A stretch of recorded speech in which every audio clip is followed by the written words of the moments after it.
তিনি যে ব্যবসা আমাদেরকে শিখিয়েছেন, আরবের মানুষ তারা যেটাকে এত চমৎকারভাবে গ্রহণ করেছে, দর্শক সেটা আমি দেখে অনুপ্রাণিত হয়েছি।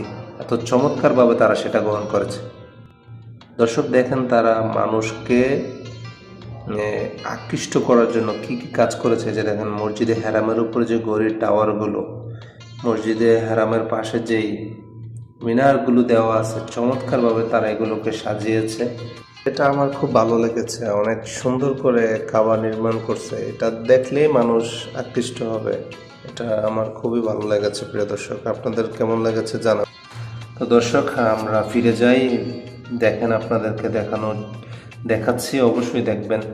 দেখেন ছোট একটা বাচ্চা যে হুইল চেয়ারের মধ্যে বসে আছে, সেখান থেকে বসে তারা ছোট থেকে তারা ব্যবসা শিখতেছে। যে আরবের মানুষরা, এই যে আরবের নারীরা, মহিলারা পর্যন্ত তারা ব্যবসার কাজে আসলে তারা লেগে আছে। শুধু আরবের মেয়েরা নয়, এখানে বিভিন্ন দেশের রয়েছে।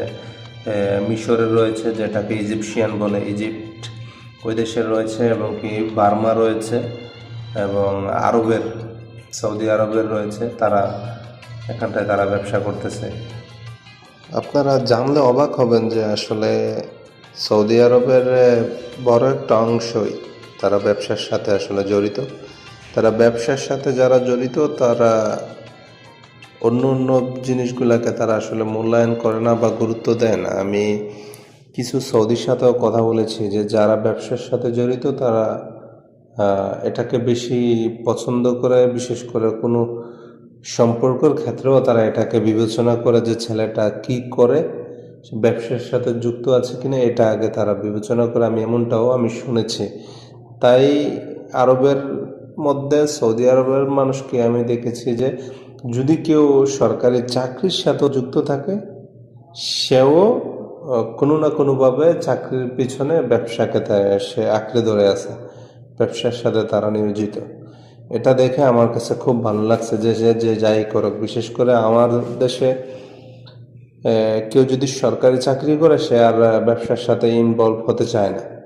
তো আরবের মধ্যে জিনিসটা নাই। সে যেটাই করুক না কেন, পরিশেষে দিন শেষে সে ব্যবসার মধ্যে ফিরে আসবে। এটা হচ্ছে তাদের একটা কালচার, যেটা আমার খুবই পছন্দ হয়েছে। তো দোয়া করি আল্লাহ তাআলা যেন সবাইকে তার মনের আশা কবুল করুক, এবং কি সবাইকে ভালো রাখুক, ব্যবসার সাথে ইনভলভ করার তৌফিক দান করুক। এটা একটা নবীর সুন্নাহ। আর দোয়া করবেন সবাই যেন উমরা করতে আসতে পারে, আল্লাহ যেন কবুল করে।